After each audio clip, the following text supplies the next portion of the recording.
اعوذ باللہ من الشیطان الرجیم بسم اللہ الرحمن الرحیم السلام علیکم ورحمۃ اللہ وبرکاتہ۔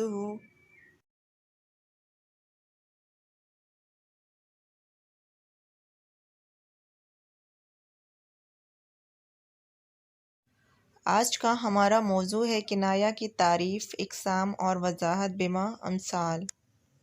کنایہ کا مفہوم۔ کنایہ علم بیان کی چوتھی اور آخری شاخ ہے۔ یہ عربی زبان کا لفظ ہے جس کے لغوی معنی پوشیدہ بات، پوشیدہ طور پر بات کرنا، اشارہ یا خفیہ اشارے کے ہیں۔ علم بیان کی رو سے کنایہ وہ کلمہ ہے جس کے معنی مبہم اور پوشیدہ ہوں اور ان کا سمجھنا کسی قرینے کا محتاج ہو، اور وہ اپنے حقیقی معنوں کے بجائے مجازی معنوں میں اس طرح استعمال ہو کہ اس کے حقیقی معنی بھی مراد لیے جا سکتے ہوں، یعنی کہ مجازی معنوں میں ایسے استعمال ہو کہ اس سے اس کے حقیقی معنی بھی مراد لیے جا سکیں۔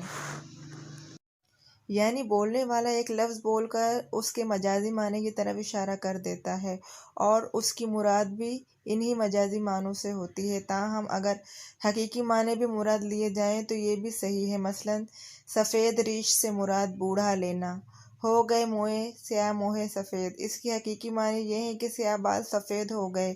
مجازی معنی مراد لیے جاتے ہیں کہ جوانی گئی اور بڑھاپا آ گیا۔ کنایہ کے اجزاء۔ کنایہ کے دو بڑے اجزاء ہوتے ہیں، ایک صفت لازم، وہ معنی جو کنایہ موصوف ملزوم کے لیے استعمال میں لیے جائیں۔ دوم موصوف، وہ شخص یا چیز جس کی طرف کنایہ کرنا مقصود ہو۔ مثلاً بال سفید ہو گئے مگر عادتیں نہ بدلیں۔ اس جملے میں صفت کے حوالے سے بال سفید ہونا مراد اور موصوف کے حوالے سے بڑھاپا مراد ہے، لہٰذا بال سفید ہو گئے کے حقیقی اور مجازی دونوں معنی مراد لیے جا سکتے ہیں۔ کنایہ کی صورتیں۔ ایک قریب، دوم بعید۔ کنایہ قریب، یہ کنایہ کی وہ صفت ہے جس میں صفت کا ذکر کر کے موصوف مراد لیا جائے، جیسے بقول غالب کیوں رد و قط کرے ہے زاہد، میں ہے یہ مگس کی کہ نہیں ہے۔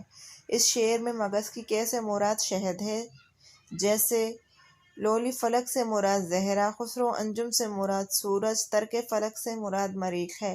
اسی طرح آب آتشیں سے کنایہ شراب، مگس کی کہ سے کنایہ شہد ہے وغیرہ۔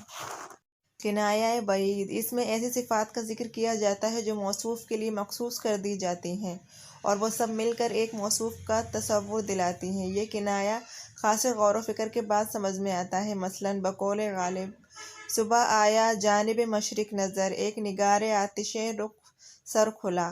اس شعر میں آفتاب کا کنایہ کیا گیا ہے کیونکہ اس میں یہ صفات موجود ہیں: صبح کو جانب مشرق نظر آنا، نگار یعنی محبوب کی طرح خوبصورت ہونا، آتش رخ یعنی چہرے کا سرخ اور گرم ہونا، اور سر کھلا یعنی سر جیسا گول اور کھلا ہونا۔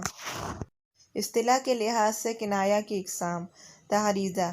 تعریض کے لغوی معنی ہیں چھیڑنا، اعتراض کرنا۔ اصطلاح میں تعریض کا مطلب ہے کنایہ کی ایسی قسم جس میں اشارہ کسی طرف کریں لیکن اس سے مراد کوئی اور طرف لیں۔ کنایہ کی یہ قسم عام طور پر طنز کے لیے استعمال ہوتی ہے۔ مثلاً بقول داغ ہمیں بدنام ہیں، جھوٹے بھی ہمیں ہیں بے شک، ہم ستم کرتے ہیں اور آپ کرم کرتے ہیں۔ اس بات کی طرف اشارہ ہے کہ آپ ہی بدنام ہیں، جھوٹے ہیں اور آپ ہی ستم کرتے ہیں۔ تلویں۔ تلویں کے لغوی معنی ہیں دور سے اشارہ کرنا، واضح اور روشن کرنا، چمکانا، آگ سے گرم کرنا، سفید بالوں والا اور چہرہ متغیر کر دینا۔ اصطلاح میں تلویں کنایہ کی وہ قسم ہے جس میں لازم سے ملزوم تک پہنچنے کے لیے مختلف واسطوں سے سابقہ پڑے۔ مثلاً بقول سودا الغرض مطبخ اس گھرانے کا، رشک ہے آبدار خانے کا۔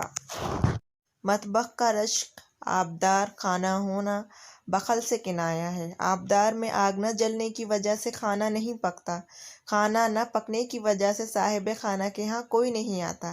اس کی وجہ یہ ہے کہ وہ سخت بخیل ہے۔ صاحب خانہ کے بخل تک پہنچنے کے لیے کئی واسطوں سے گزرنا پڑتا ہے۔ رمز رمز کے لغوی معنی آئیبرو، آنکھ یا لب سے اشارہ کرنا اور پوشیدگی کے ہیں۔